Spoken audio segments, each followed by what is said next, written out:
Good afternoon, everyone. Welcome. My name is Marilyn Shannon, and this is the Breaking Free Show. And I am, as always, honored and delighted that you're here. And thank you so much for sharing your time with us. I know it's valuable, and I always love to give you the best and the most I can. So before we get started with our show, I want to say hi to Amnon. Hello, Marilyn. How are you? I'm good, Amnon. How are you? I'm just fine, thank you. Nice to see you. It's another Monday. It's a Monday. I always know it must be Monday when I get to see Amnon. So remember, during the show, this is your show. Feel free anytime during our show to call in. If you're, landline, cell phone, whatever, 919-518-9773. Or you can come in on Skype at computers, that's plural, the number 2K voice. And also we have a chat room. And you are more than welcome to come in there just near our video. Just put your name, nickname, whatever you like, and you can communicate with us in there. You can ask questions, you can comment, all of the above. And we would love to have you because, we are a community. And so anytime you have anything to say, no matter what it is, you do not have to raise your hand. You just have to come in and ask. So let's get on with our show, okay? So one of the things I love, besides listening and life and my grandchildren and all that good stuff, is business. And I have a friend here who is, I don't recall how long I know him, but I have a whole lot of regard for this man. And so I want to introduce Steve Hand to you today. He is the executive director, Central and Eastern North Carolina of BNI. So I want to welcome Steve to you. Hey, Steve. Hey, Marilyn. Thank you so much for having me. I really, really appreciate that and looking forward to this. Well, it's a pleasure to have you. And I remember, I think one of the first times I ever sat with Steve was at a Starbucks. That's right. And he is terrific. And, many of you might know that I am also the founder of a networking organization for women. And Steve and our paths have crossed many times. And I really respect him because it's never been where, well, I do BNI and you do Women's Power Networking. It's never been that way. It's always been collaborative. And isn't that the best recipe for business anyway? So tell us about you and BNI. Sure. Well, BNI's been around since 1970s, so I don't know quite the year off the top of my head. It's 32 years old, so you could probably do the math faster than me. But so that's the 80s, I guess. But I joined in 2002, the spring of 2002. And in my case, I right away saw it was going to be an easy fit to grow business and jumped in pretty hard. In 2007, I took responsibility for this region. In those days, it was 11 counties, maybe about 20 chapters, and doubled it by 2012. And now I've got 46 counties I'm responsible for here in 2017. So that's been my history with the company. And what is it that you love so much about being involved? Well, there's no question I love helping people have success. The phrase I like is to help them make more money they can spend. And I really think they can do that with this system. So that's our focus, is building systems that work. And so what are some of the things that you do? It's a lot of coaching and training and education and really getting people to take a shot at it and apply their skills. Everybody's unique in their ways. You can think of it as a moving, not necessarily a puzzle pieces, but more like a kaleidoscope, because it's always changing. It's a living organism. So we want them to have the chance to be the best they can be in their particular field or where their life is. So do you notice any business trends? Oh, sure, all the time. So, like it's one of those things that right now, obviously, real estate is pretty hot. So anything in the real estate world is pretty big, and that goes right from the transaction all the way through the trades. But things are always in cycles. And that's probably what we see right now, the main one.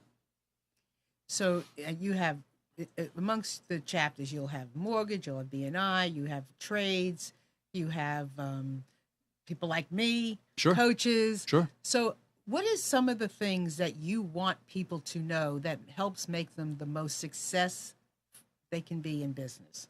Well, one of the first things is to really focus. A lot of companies don't focus. We got a big advantage as a small businesses is that we can focus. I talked to a woman today, a chiropractor, and she's looking for 3 new customers a week, which is 40 customers roughly over the quarter, which is 160 customers over the year. Well, those 160 could all be teachers. They could all be one profession, and it's much more effective to focus in one area. So a lot of small businesses don't quite grasp that, and that's one of the things we look at. Yeah, I remember for years people would say to me, Marilyn, you got to focus as a coach. And I just knew that I could work with children, I could work with couples, and I love business, and I've been involved in business and life and all that stuff. So I never really did focus. But when I talk to clients now, I tell them it's so much easier to focus. It's easier for your marketing. I mean, there's so many places to go and so many people to talk to that for an entrepreneur, it's really more valuable to focus. Absolutely. Have an niche. Absolutely, because you become the expert in that area. So, liken it to fishing. You can catch all kinds of fish, but if you use the right bait, the right hook, the right time of day, the right stream, you're going to have much more effective ability with that. So, focusing is the key. And so, what do you think about the difference between face-to-face and social media? Oh, it's night and day difference. So, face-to-face is really much more effective, and that's what I hear from all kinds of people. The guy who started the company, Ivan Meisner, did a post about that maybe a couple of years ago. He was in Germany, and this journalist came to interview him, and he said, you realize, of course, that I'm talking to a buggy whip guy. You're going to be, face-to-face is not going to last. You're going to be replaced by all kinds of technology. And Ivan said, well, I understand that. I hear you, but how did you get here? And it was like an hour and a half drive to get there. And he went through regaled him through all the problems. He says, well, why are you here then? Why aren't we on the phone? And he said, well, face-to-face is much better. Okay, so, I kind of rest my case. And that's the bottom line, is that it really is much more effective. You get everything, the 360-degree person, which is a part of how you're trying to connect. You just never know who they know, how they know them, how they can introduce you, how you can help them, how you can help their customers, until you really get to that level. And face-to-face makes that much more effective. Yeah, it's a great, you hear all the time, don't we all, about building relationships. Sure. It's so much, it really, I love social media, and I can connect anywhere, really I can, on the phone, whatever, but it's so much easier when I can sit face-to-face with someone, and you can really look into somebody's eyes and connect, and see and feel their smile, or whatever's going on. And to really connect and build that relationship. It's just, it works every time, I think. Yeah, it's irreplaceable, I think. And, I suppose at some point the holograms would be like in Star Wars, but, it really does seem like you're there. But really, until that technology is at that level and not filtered and tweaked, and we're confident that it's the real McCoy, if I can use an old phrase. Yeah, I don't think that's going to be replacing it. So no, I don't. In fact, I think I love social media, but I think what it is it's the doorway to face-to-face. Yes. It's the entree point to being together. Right. No matter what, we always go back to the basics, and the basics is face-to-face. Absolutely. So what, your overall philosophy, what is it? Because I notice, I watch what you post on Facebook. Sure. And it's always thought-provoking, and it's always full of kindness. Thank you. And you never birthdays matter. Yes. Things matter to you. Yeah. So what's your overall thing? Well, it's really, there's a number of elements to it, but I guess the first one I would go to is our philosophy is giver's gain. So if I can help you, and it's not attached to the outcome, I'm not worried about you can help me back. If I can help you, you are going to help enough people that all the boats will wind up rising together. So it's a giver's gain philosophy is the heart of it. Mm-hmm. So give and you shall receive. Give regardless of receiving, but yes, you shall receive. Exactly. Right. That's right. Yep. So in your specialty in training, what's your specialty? Do you have one? Well, no, it's a number of areas, but I like to help people in whatever they're looking for. I'm really more, I boil it down. I boil it down into the engineering pieces, the elements and the components, which can help people get more benefit from it quickly. It's a cycle. When people come to join BNI, the first time, they have no idea what they're getting into. It's overwhelming because it is a lot of things going on, members having a lot of success. And so it usually takes about 2 weeks or 3 weeks before they decide to actually dip their toe in the water and give it a try. And then it's another 2 or 3 weeks before they're actually interviewed, approved, and paid. And so over the course of those 6 weeks, from nothing to 6 weeks, from 0 to 60, we want them to be in profit. And it's not a guarantee because they have to do things, but we want them to be in profit. And so, obviously, if you're a commercial realtor, that's kind of quick to make that happen. And if you're selling something, key rings or something like that, that's a lot of key rings. So, that's the system we're looking to do. So I'm very good at breaking it down into the components that help fill the gaps for what you're missing and get you as successful as possible, as quickly as possible. So do you work all the chapters? I do. When I took over the region, I could visit every chapter every month, and I did. I got to know my members very, very well. As time has gone by, now, especially on Thursday mornings, twice a year is as often as I can visit. So I need to rely on people that I train to fill the gap. And I have about 10 of the people that work for me that fill the gap, work with the chapters on an ongoing basis. They should visit once a month or more frequently.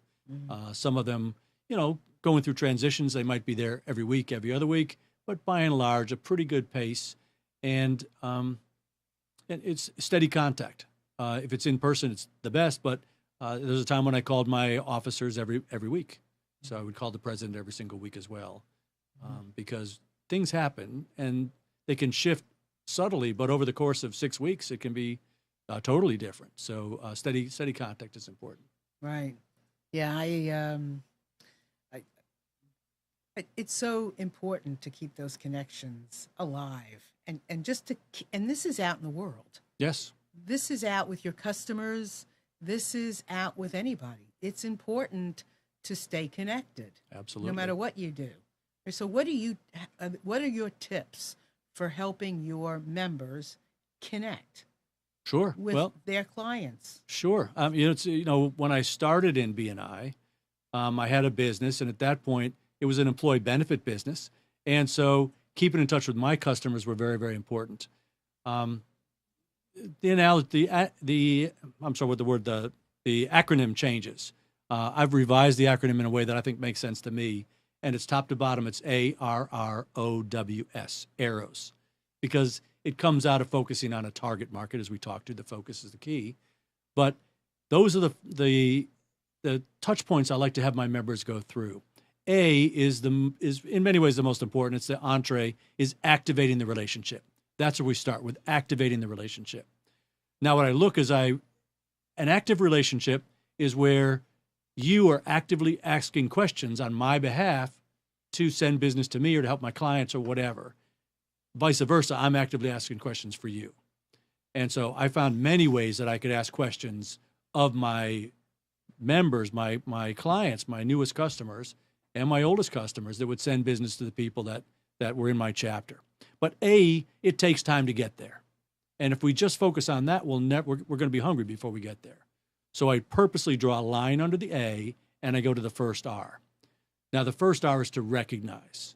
So when I was talking to that chiropractor this morning looking for 160 a year, a target market we focused for her was pregnant women, because she's it's a family practice, and that's obviously where the family starts. So in those cases, we'd be getting to know somebody. We'd be recognizing all the people and the connections the other person has into that pregnant community.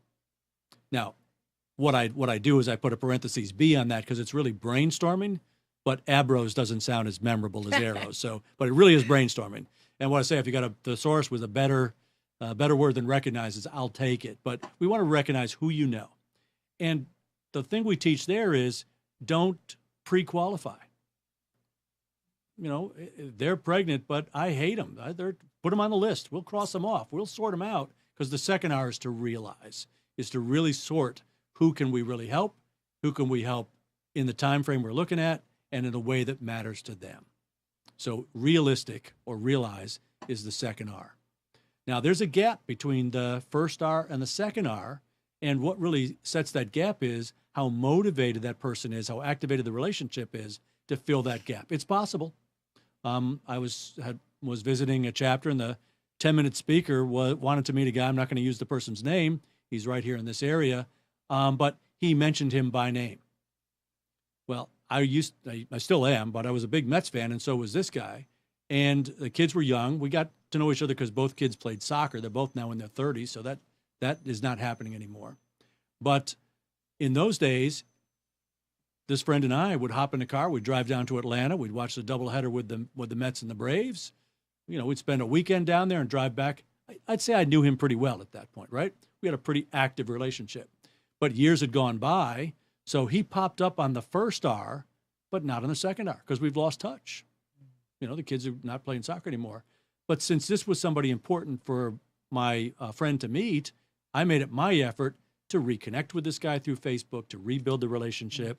Every New Year's Eve, we partied together. So we had stopped doing that, but now we had another party and invited him over and, got things to go. And when the time was right, made the connection to the person who wanted to meet. And ultimately, both have benefited very well from it. So I say there's a gap between the two R's, and that's really underlined and found by the O. The O is the most important part. So you can think of it as the arrows. If this was an arrow on a game board, the O is the hub, the pin where that settles in. O is to operate the introduction. Absolutely the most important part. Operate the introduction. So how can you operate the introduction? Simple operation is to send an email. Now, if you want me to introduce you to Amnon via email, I would ask you to craft the email, and then I'll tweak it into my own words and send it to my friend. So a simple operation, right? Once you master the O, whatever that O is, you'll have all the business you can handle. So O is the focus, but you can't master the O until you master the two R's. Can't master the two R's until you master the A. So it all leads together, but I start with the very first R and work towards that operation. Give you an example, which I use. I'm a season ticket holder out at the Hurricanes. And so 2 seats. Another friend of mine has 2 seats in the same basic section. And if there's somebody that I'm bringing that person needs to meet, I bring them, we watch the game, and that's fine. But if you've ever been to a hockey game, the end of the first period, the horn blows, and people go buy beer, I just make sure we go to the same kiosk, and I introduce them right there. What could be simpler? So if it was to really work out extremely well, they might spend the third period sitting with each other. We swap, but that really happens very, very rarely. It's more the case that now the connection is made. So operating is the key to it. And then the W is what happened, because nothing works perfectly the first time or the 50th time or the 500th time, but it gets better and better as you improve it. And then the final is the S, is to systematize it. Because if I was to introduce somebody to that chiropractor who is pregnant, I guarantee that woman knows more pregnant women than all the rest of us put together, because it's their network, it's their world, right? So systematize is where they bring your message in, and you're not even there. And so that's the process. So that's again, I can break it down to its elements to people. We can work through each element, each letter to where they need to improve, and that's what we help them apply. So hopefully that's helpful. Yeah. So it's all about facilitating that connection. Yes, it's facilitating the connection in a way that makes sense. In a way that exactly. makes sense. Yep, and right. So the people that you meet, are these the people that you happen to meet at BNI meetings? Are these people that you just meet out anywhere? I mean, your networking is done how? It's wide open. So it's done everywhere and anytime. I probably meet 15 to 20 new people every single week.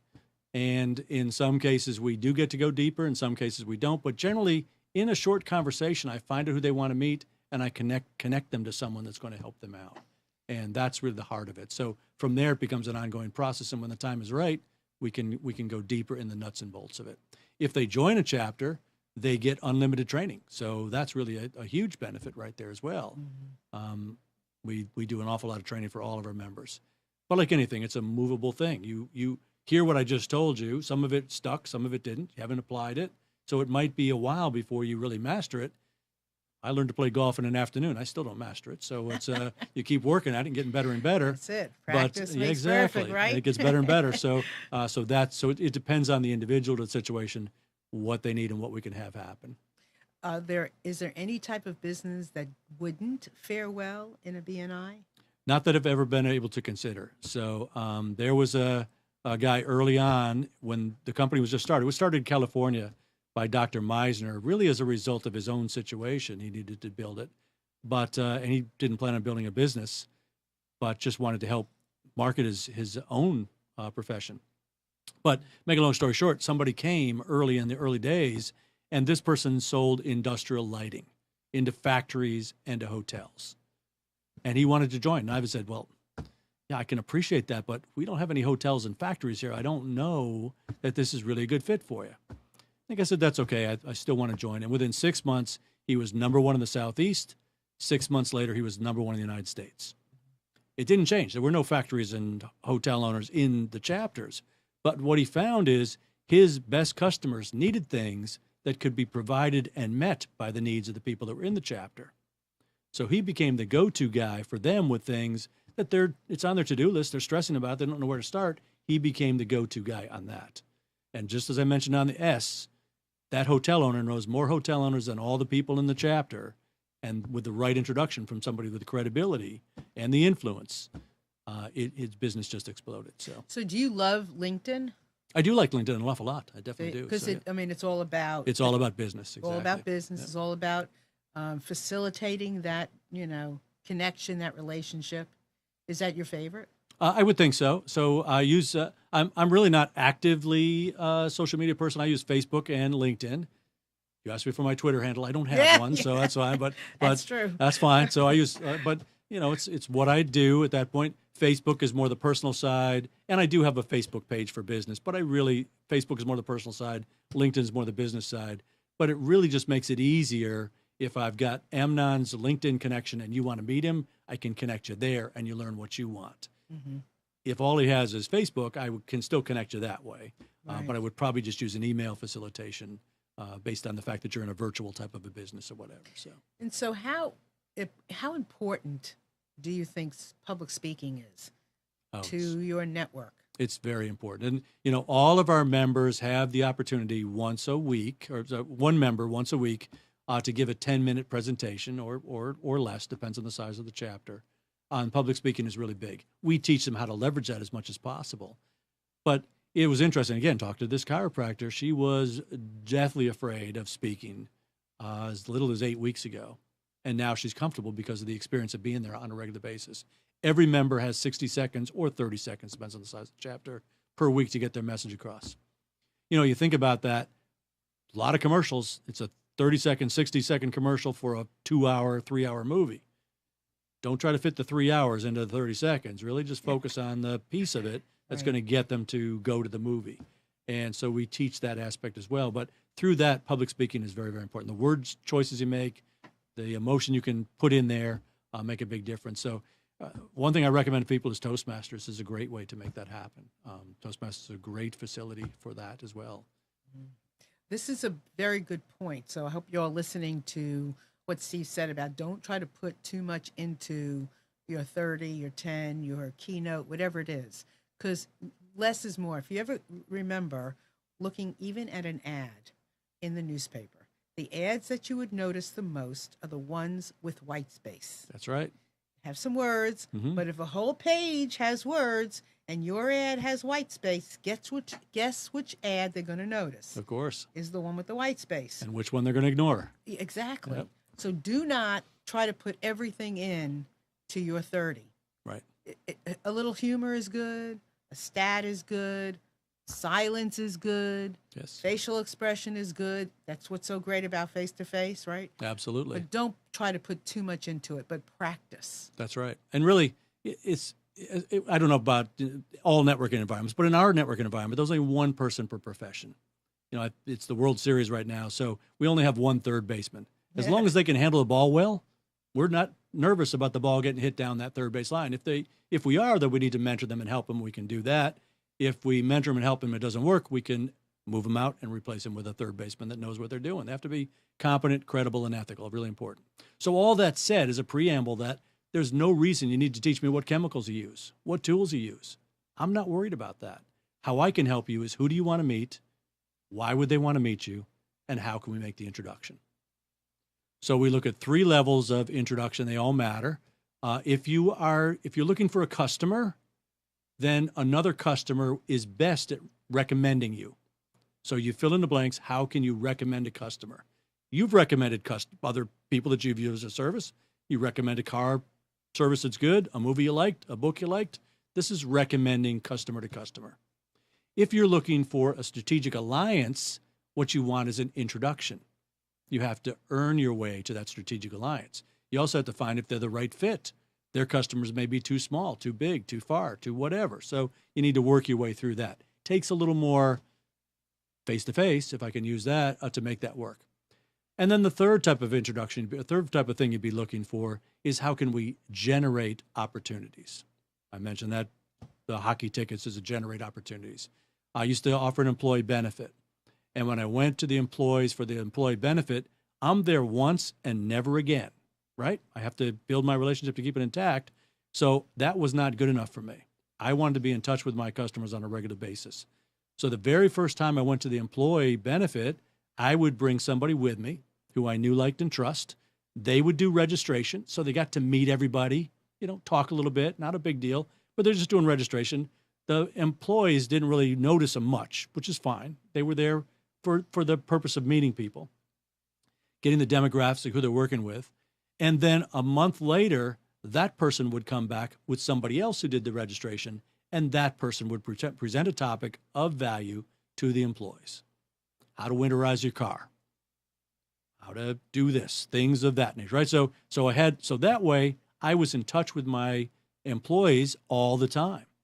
If they had a question, they knew they could ask the auto mechanic who would then get it back to me. So there's all kinds of value you can add in the communication model by collaboratively working together. Yeah, and excuse me, but you got to get out there. Oh, yes. I mean, all this stuff sounds great, right? But you got to get out there. That's right. Right? I mean, you can't just sit around and wait for it to happen. Yeah, if it was going to be delivered like a pizza, you'd already be eating it. So it's not going to happen. No, That's right. It's not going to happen. And, I mean, sometimes you're fortunate enough to go to the vegetable department and meet somebody in the grocery store. But really and truly, power is in what you do. That's right. And you can't turn it over and expect it just to come to you. You have to work a system. That's right. And what I like is, there are groups like Steve's out there that, and just people in general who are eager to support each other, because that's what's going to make the difference. And I just want to remind you all, please feel free to call in 919-518-9773. That's phones, cell, whatever. You can come in on Skype at Computers 2K Voice. And also in our chat, you are more than welcome to join us there and ask questions and comment and whatever you like. Great. Come on. We'd love to hear from you. So get those phones a-ringing. So what are some business tips that might be subtle, that people don't always think about, but that you don't want to miss? Sure. There's a number of them. So one of the things I like to focus in an area for 90 days. I find 90 days of focus is very, very important. When you say an area, what do you mean? In a target market. Okay, so like women that are pregnant. Yes. Give it 90 days before you back out of it. That's right. Good tip. 90 days, I would give it everything I got. So for instance, at one point I was thinking, who's somebody that everybody's reluctant to deal with, that could be a potential client or referral partner for me. And so used car salesman jumped right out at me. So I spent 90 days walking on the lots. I didn't want to not give it my best shot and keep thinking, I should have done that with them. I just gave it everything I had for 90 days. At the end of 90 days, if I found it was a great market, and it was, then I could do it again and do it again and do it again. In the example I gave her, she needed 160 new clients a year. You could almost go down Chatham Street. There's 160 used car dealers on Chatham, almost. You can find them easily. And you just got to find out what their hot buttons are. The real challenge when you get really good at a target market is what their big issues are. You know how you can solve them. Your big issue is just be quiet and let them ask the question. Don't jump in. Don't jump in with a solution until they've asked the entire question. So first we teach everything but patience, but then once they got it rolling, we teach patience is very, very important. The phrase I use is don't pounce. When you find a referral opportunity, don't pounce. You're going to scare them right out of there. So it's like a fish on a line. You got to get it out of the water into the boat. So gentle. So no overselling. No overselling. There's no reason ever to sell. There really is no reason ever to sell. What you're looking for is you want to think of yourself as more with the lighthouse. You've got the solution. They come to you. We invert the schedule, so it's no longer a selling cycle, it's a buying cycle. One of my web developers had a 3-month selling cycle. You want a website? He's going to meet with you, talk about what's possible. You're going to think about it. It's a 3-month cycle, right? But as time went, he was educating the people in his chapter, pretty strong B2B people, and they knew how to qualify well. Make a long story short, when they brought the person who was introduced trusted the introduction, knew that person was competent and credible, it was one and done. No selling was needed, and that's what you're looking for. And I have to say, that's an area that a lot of people get really hung up on because they don't want to sell. And they think that if they have a product or a service, they have to sell. And you do not. No. It is not the way it used to be. No, it's not. It's not, is it? Right. And what's changed? Because people are more educated. They've got more channels. They've got more avenues. And things are much more accessible. You really have to stand behind your product because it's easier to return it. I mean, there's a lot of things that have changed. There's a lot of things that have changed. The bottom line is putting somebody into a square peg is not going to be good for anybody. 40 years ago, that would have been fine. Square peg's going to make it work.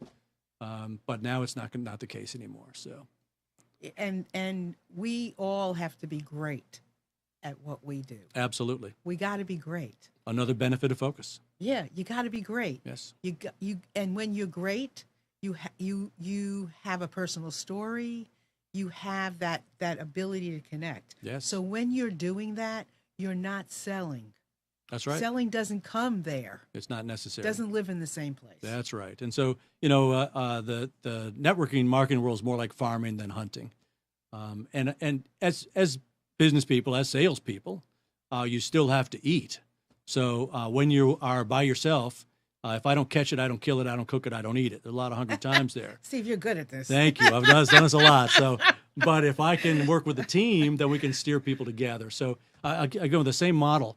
In the ancient world, ancient's only 400 years ago now, but in the ancient world in the United States, people had their whole lives were working with the prey. They respected the prey could kill them. So I'm going to use buffalo as an example, the American Indian.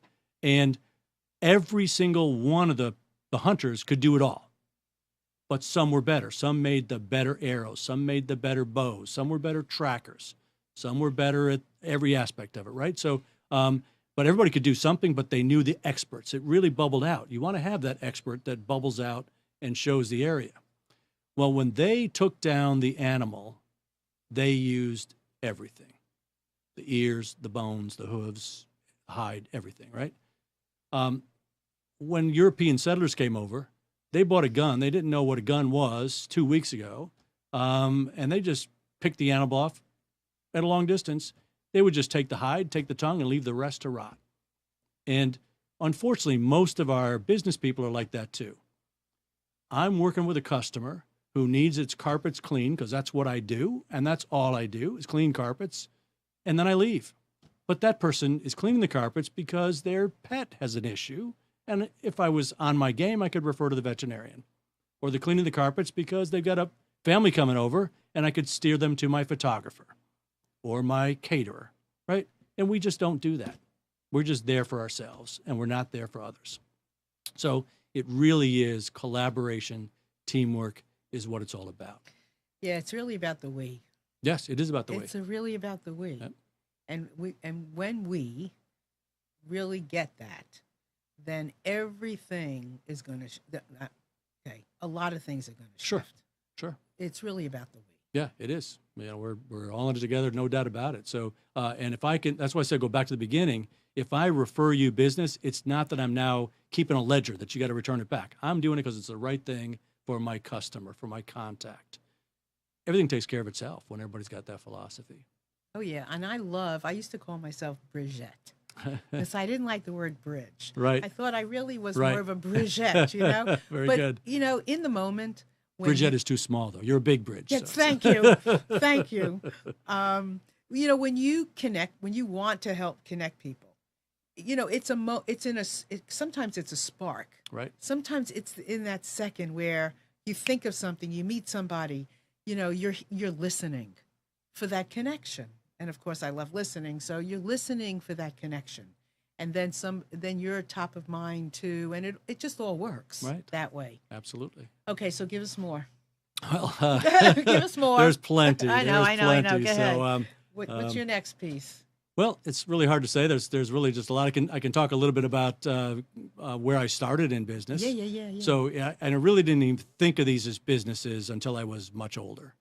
But the first opportunity I had to really be in business was as a paper route at 8 years old. So at 8 years old, here's what they did back then. They don't do it now, but this was back in the dark ages, so to speak. So I would come home from school, change out of my school uniform. I went to Catholic school, into my regular day clothes, whatever. I'd go down to the corner. I'd pick up my papers, 35 papers. They were 10 cents a piece delivered to the customer, and they charged me 8 cents a piece. So you don't go in contractual agreements with 8-year-old kids nowadays, but in those days, I was responsible for those. I had to cut a check if it didn't work, right? So, but I would deliver the paper. I liked doing it. I liked helping people. And, it's after school anyway. I'm out of school. I'm having a good time. It was great when it was good weather. It's okay when it was bad weather, but you just did it, right? Now, in my town, it was an afternoon newspaper, which, by the way, my grandfather was the sports editor of that paper, which was pretty good. So I got to see a lot of sports games. Really in a good position. But in my town, every afternoon, Monday through Saturday, was 3:30, the paper came out. Well, on Sunday morning, people didn't want to wait till that time of day for the newspaper, so it came out at 3:30 in the morning on Sunday. To me, it's what you do. So Sunday morning, I'm out there 3 o'clock, 4 o'clock in the morning, taking the papers and delivering. Now, they're much heavier, and those were 25 cents a piece, and they charged us 20 cents a piece for them, made a nickel. Or 7 cents, it was something like that. I don't remember the numbers exact, but you got the concept of it, right? So to me, it was just what you did. I liked it. I didn't mind doing it. But the kid in the next block over hated Sunday morning. I said, well, I'll do the Sunday morning for you. I'm up anyway, but you got to pay me for it. So I'll just give me, the 7 cents. 7 cents for paper. I'm fine with that. You keep the rest. So make a long story short, it made more sense for me to take over all the Sunday routes and take the first 6 days off. And I just split it down the middle. So now, obviously, as it got too big, I couldn't do it all by myself. So I brought my friends out to help me. I had to convince them to be up at 4 o'clock in the morning. It's a great time of day, nice and quiet. I had to teach them customer service. You don't want to make a lot of noise when you're going across the yards. It goes inside the door, whatever it may be. But my reward for them, since I was doing all this stuff, is I would buy them all breakfast. So at that point, I was about 10 years old. There's a 10-year-old kid walking into Howard Johnson's with 6 kids. Breakfast is on me. So that was my model, and I didn't think of it as a business, but that's what later I put that together. So to me, it just made perfect sense. The other guy had to work 6 days a week. He had to go collect all the money. He got the tips. He could keep the tips. I just did my 3 hours worth of work, and I was done for the week. So. Isn't that interesting? So that's what you did. That's what I did when you were 10 years old. Yep, exactly. And the same thing, you're doing it now. The same thing, exactly. So my second business came out of that because now I've got some money, right? So at 11 years old, I bought a car. Now, I didn't buy the whole car. I bought 20%. I bought 20% of the car. That's right. So it was a $75 investment, and of which I ponied up 15 of it. So, and it was a little Hillman Minx. And we bought it really, there were 5 of us kids. The oldest kid was 15. None of us were of legal driving age. We didn't plan to drive it. We planned to just take the engine apart, work on it, that kind of stuff. But man, it was fun to drive. So it was the one kid had a really long driveway. So we got our ability to keep the car over there so we could drive it up and down the driveway. So, and that's what we did. We did a lot of work on that car. But all the other kids wanted to ride too. So here was the deal. They could sit in the middle of the back seat for a nickel and get a window seat for a dime. For a quarter, it's the front seat. And for 50 cents, we taught them how to drive. And they go up and down the driveway. So, you see how money can be good energy? That's right. It's great. We could have bought 3 cars at the end of the summer. And everybody's happy. That's right. If somebody could have sold us one for quarters and nickels, we would have been fine. So who's your mentor? Oh, gosh, there's many of them. So I like Jim Rohn a lot. Jim Rohn's a mentor for me without a doubt. Bill Davis locally is a mentor. There's quite a few. Art Radke, the person I bought this region from, is a mentor. Ivan Meisner started the company as a mentor. So there's a number of them. There's a lot of personal development that I do all the time. there's about 5 books I read every single year, and so Napoleon Hill is one of them. Jeff Olson, I've known Jeff pretty well. It's Jeff's birthday 2 days ago, in fact. So we're still in touch. Do you read the same 5 books every year? Every year. Yep. The same 5 The books. same 5, exactly. And they are what? Think and Grow Rich. Yeah. Which I like. I'm actually doing it now at an entire week per chapter, which is really good. So it gives me a chance to go deeper and deeper. When you say that, that means you're training. No, I'm working. I'm in a mastermind with one of my Okay. BNI members. Okay. She's leading that. It's going really well. Okay. One of the other ones is The Slight Edge by Jeff Olson. I mentioned that. So Jeff came to Raleigh on December 11th, 2001, which I didn't until this morning. This morning I realized that's 3 months after September 11th to the day, if you go by the calendar dates. But he came here to Raleigh, and I took 30 pages of notes, and I reviewed them every single day, and then went once a week, and then every month, and made a huge difference what he had to say. Most people didn't have a pen in their hand, but I had 30 pages of notes. It mattered to me. And then, so I read his book every year. It's really good. Dale Carnegie's Win Friends and Influences People. Again, it's got a bad name, but it's a really good information. So you're not trying to manipulate people. That's what people take the thesaurus for, manipulate, but it's really influence people and to help them be more successful, help them be, better human beings. So that's the third one. Think and Grow Rich and As a Man Thinketh. Those are a little bit more the older school, but good stuff. So those 5 I read every single year. So what would you say is one of the a great lesson to teach people in how to create trust? Okay, sure. Yeah, it's essential. I mean, you learned it in 2nd grade. Do what you say what you do. Just honor your word. That's really, really big. And so that means, of course, if you need me to do so, like me to do something, and I can't, I'm either not capable or not willing, we need to be honest about it. I need to just say, it's not going to happen. So I can't overpromise and underdeliver. The other side is not so bad, underpromise and overdeliver, but I prefer to be right on point. So that's really the heart of trust, is do what you say and say what you do, and do it consistently. Because the moment of trust is when you'll actually start to receive referrals. Before that, you might get business, but you're not going to really receive referrals of any value anyway, any of lasting value at trust. But just because you've earned that trust doesn't mean you have it forever. There's plenty of histories littered with people that have earned trust and lost it. And I used to say to my kids when they were young, we certainly trust you, but when you make a mistake, it's going to be harder to earn it back. It's just the way it is. So that's the same with all of our relationships. So you can, but it's best not to have to go through all that. Right. Yep. And how do you keep yourself organized? Many, many ways. My main thing is a couple of tools. I mentioned Evernote earlier. I like Evernote an awful lot. I can do a lot with it. It's really easy to record something that turns into text. It's much better than my handwriting by far. So I get that as much as I possibly can. And there's lots you can do with Evernote with check marks. And I was writing down the battery need for the scale and the bathroom scale. Realistic, I should have just taken a picture of it, Evernoted it. I've got it forever. So rather than write it all down. So that's one. The calendar is extremely important. The calendar is what drives your success. So if you look at my calendar, I told you this, I've got 5 appointments today. This is number 4. They're all laid out. And for each one, I know what I'm going to do, how it's going to go, what the end result is, and I'm prepared every step of the way. So you're that planned out. Yes, I am that planned out. How do you plan that much? How do you know how it's going to exactly go? Well, I've done it many times. So, for instance, when I met with the first appointment was at 7:30 this morning. This is our 15th one-to-one. So I didn't need a whole agenda, and yet we're able to help each other quite a bit. Then I started a chapter. I'm not really working this chapter, but the woman that is on vacation. She's with her family in New York, which is great. So I stepped in, went extremely well. They had a number of visitors, added a lot of value to them. 2 people have applied for the seat that's open, so we're going to have to be interviewing them to see how that goes. And then I stayed after with the chiropractor I told you about. Then I interviewed somebody who applied to a chapter. And this is kind of an interesting thing, is that we came to the conclusion he's not a good fit. It's not a bad thing. He's not a good fit today. But I was able to identify 3 potential clients for him because it's the right thing to do. He's going to help them and we'll go forward. Maybe a month from now, 6 weeks from now, it'll be a better fit. But it's, again, not attached to the outcome. I want to help somebody have success. It's that weekly commitment is hard for him to make, and I get that. So he's got 20 people working for him. So we've got to go through that. Then I'm here on the radio show, and then I've got somebody I'm working with in in Colorado. I've known for years.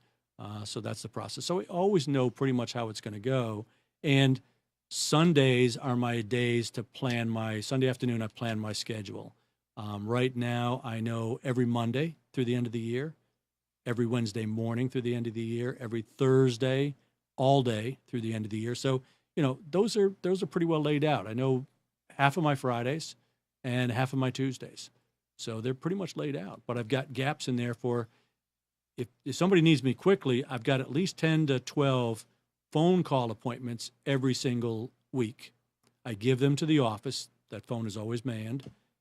And so they call in, they can get an appointment. Now, what I do is in the morning when I wake up, anything that wasn't taken for today is off the table. The earliest they can plan is tomorrow.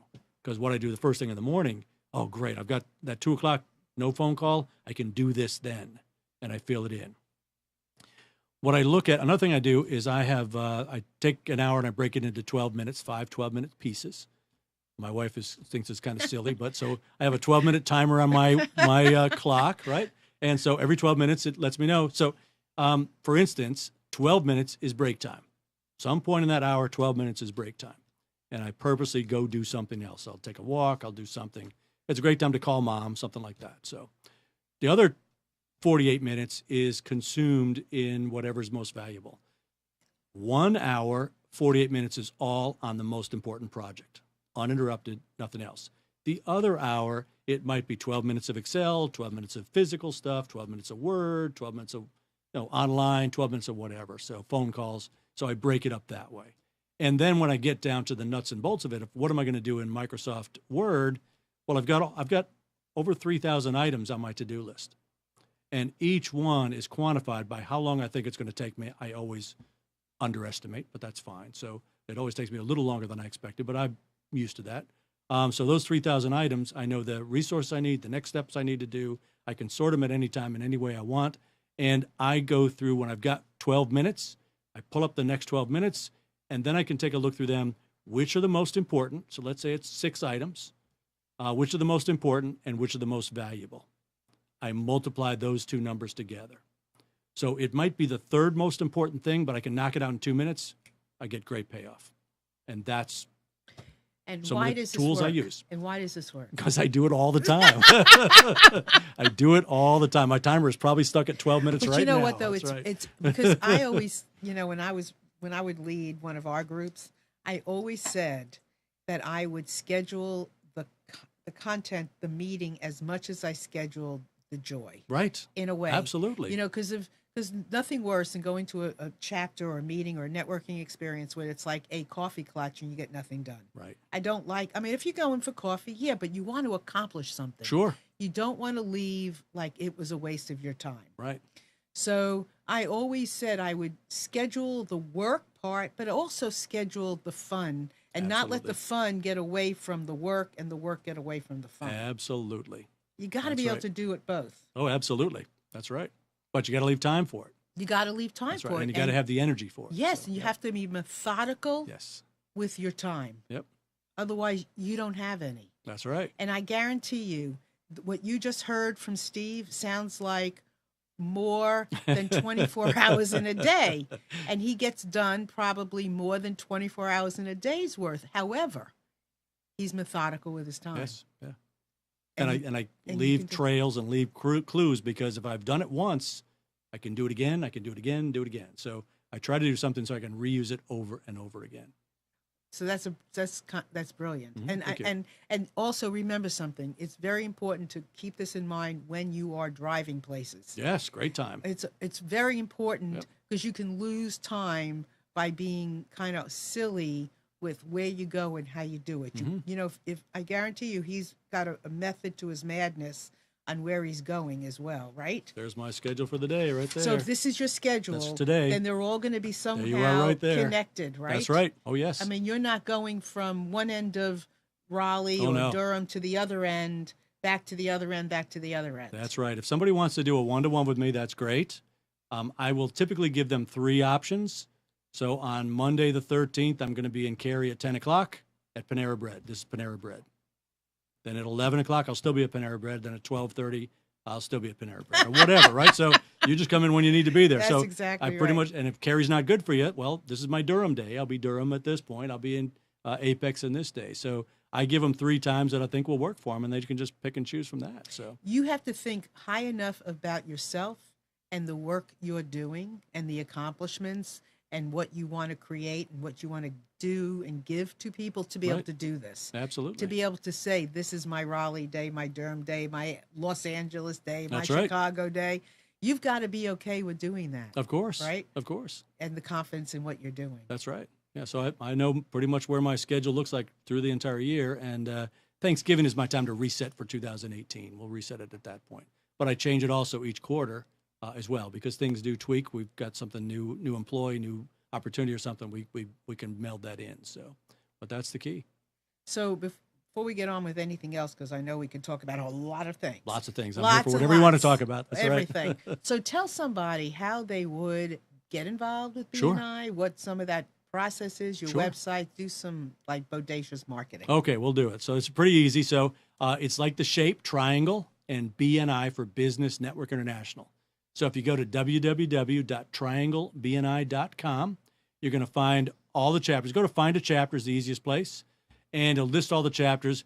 Find a day or time that might be appealing to you. Click on that, and you click on where the names are, and then it'll give you where they meet, when they meet, who's in the chapter, what they do. Each member has a web page, which will give you links to social media if they put that in, things like that. You know who's in the room, what they're all about. We can also steer you into a chapter if you're looking for that. But basically, to go visit is the key. Every chapter is trained to help you have success, whether they never see you again. I've got a landscape designer who one day a lawn care person came in. They hit it off really well, and that guy sent him over $250,000 in profit. And we know that because we track everything. We track the results. Now, that landscape, that lawn maintenance guy has actually joined a BNI chapter now. He's a real good business guy, and he had to get his grounding to actually do that himself. And now he's got, I think, maybe 8 people working for him, really, really sharp. So he's able to be in a chapter as well. So you go ahead and pick out a chapter, go visit, and see where it goes. If you decide you want to be a part of that, you would need to fill out an application. You'd need to apply and be interviewed. Just like I said, the guy interviewed today at 11:30. I decided before he was a little surprised that I really saw it. But once we spoke, he said, yeah, well, give me about 4 to 6 weeks and I'll come back again and try it at that point, which makes good sense. Let me Go ahead, interrupt sure. you just 1 second. I just want to remind you. So Steve is here in the triangle near where we live, but there are BNI That's right. I all forgot. over the world. Yes. So what Great. he's saying is there is a system for joining no matter where you are. It's and the I don't same. want you, yeah. It's the same all over the world. You would just Google BNI and whatever your city is, and you'll find it.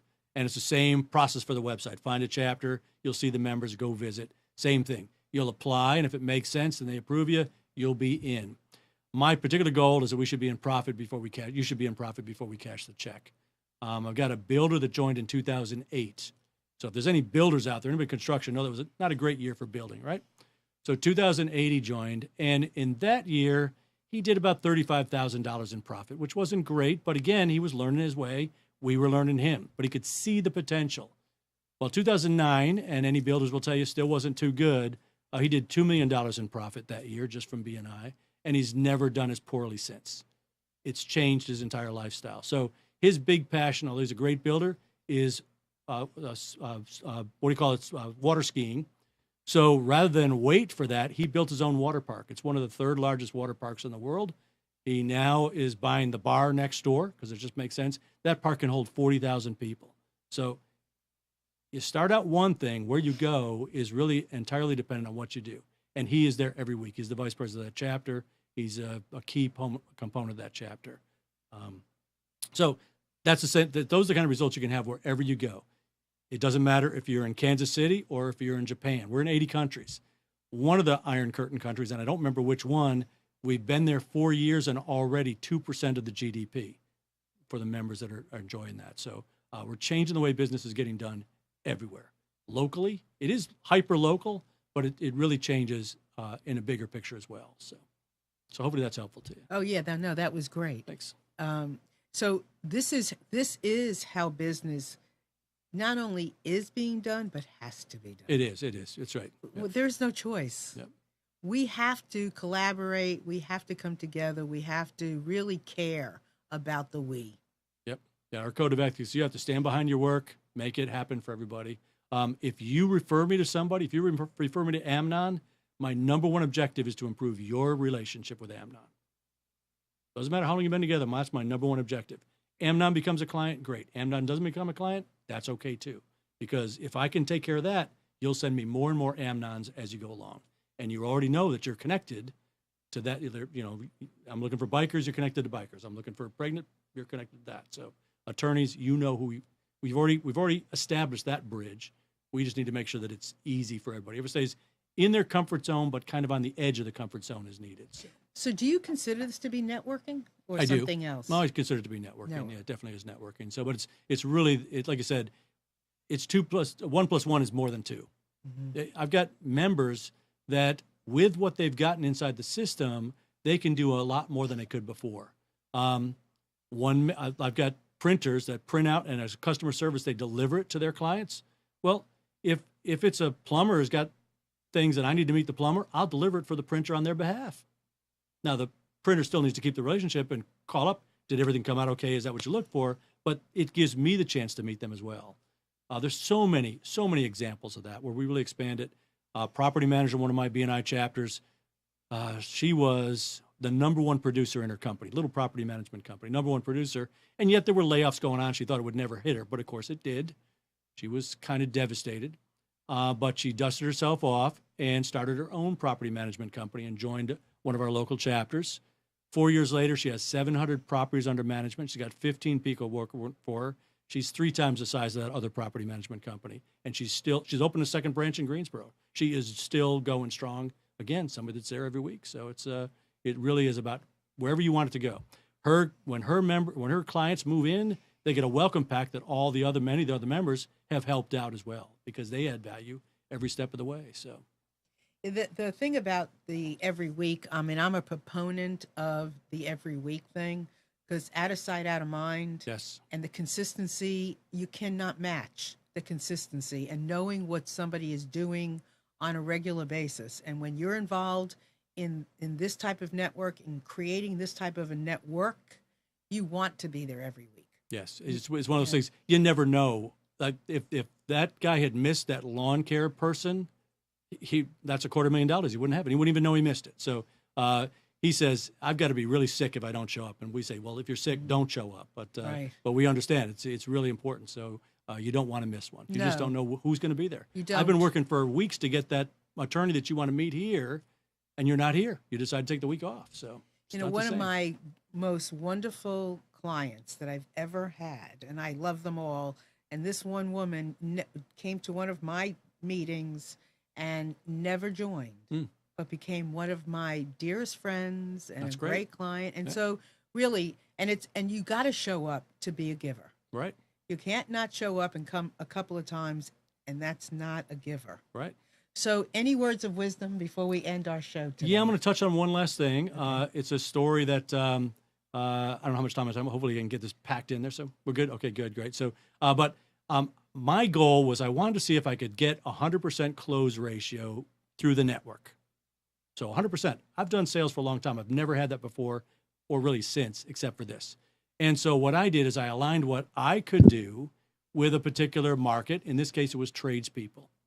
And so my tradespeople, I wanted them to come to meet the realtor in my chapter, 75 luxury homes a year. So you imagine if you're a painter, that's somebody you want to meet, right? That was my introduction. I don't have to chase him. Meet this guy. So my challenge was I don't want him to know what I do. I don't want him to care what I do. And yet I want within, as fast as possible, have that person become a client. So my goal was to bring 52 people like that to my chapter in a year. The best year I did 40. The longest person took 60 days to become a client.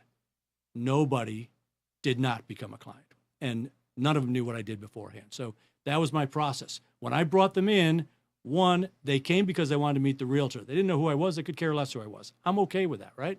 They met the realtor. As they got to know the realtor, they saw there were other people that could help them as well. My credibility went up. During my introduction, we talked about your 60 seconds. During my presentation, I knew their hot button. I just addressed their hot button. It's tradespeople. I knew what their hot button was, so and how I could help them. I just did that. Maybe a little salesy, but my credibility still went up, and they started to see possibilities that they've been wrestling with. Now here's a solution. At the end, somebody always stands up and says, man, since I've been Steve's client for 10 years, this is what's happened for me. And they did that whether I had that painter in the room or not. So my goal was to we had an opening for a painter, bring a painter. It was almost annoying when a painter joined because now I got to switch over to handyman. I got to find a handyman now and start bringing handyman. So what you would do is you would see me on Monday mornings. Our meeting was Tuesday morning. So Monday mornings, I didn't have a tie on, but I'd be in the parking lot at Lowe's helping these guys load their trucks. How many other people do that? I was the only one out there, right? And they were kind of amazed, but I just talked, got to know them. If they seemed like somebody who was nice, somebody who was likable, somebody who was referable, I invite them to meet that realtor that did 75 luxury homes a year. That was my process. And there you go. There you have it. Build a system. Build a system That's and right. work it. Be the system. Be the system, exactly. Be the system. So I want to thank you. Thank you, Marilyn. Oh, thank you. I appreciate that. Yeah, it was thank great. you so much. It was a lot of fun. It was great. Thank you for being here. And all of you out there, thank you so much for being here and joining us today. I'm done. Quick, put my book up. All right. Here, my book on Amazon. In just number one one. afternoon. In just All one right. afternoon, listening Great. to the hearts of men. And wait till you see my Cool. next one in just one afternoon, listening to the hearts of twins, which I'm working on now. Yeah, very nice. Yeah. So with that, everyone, thank you so much for being here. We enjoyed it so much, and I will see you next week. Have a wonderful week and be the system. That's Go right. find yourself a BNI group and let us know how you're doing. You'll love it. Thank you. Bye. Bye-bye.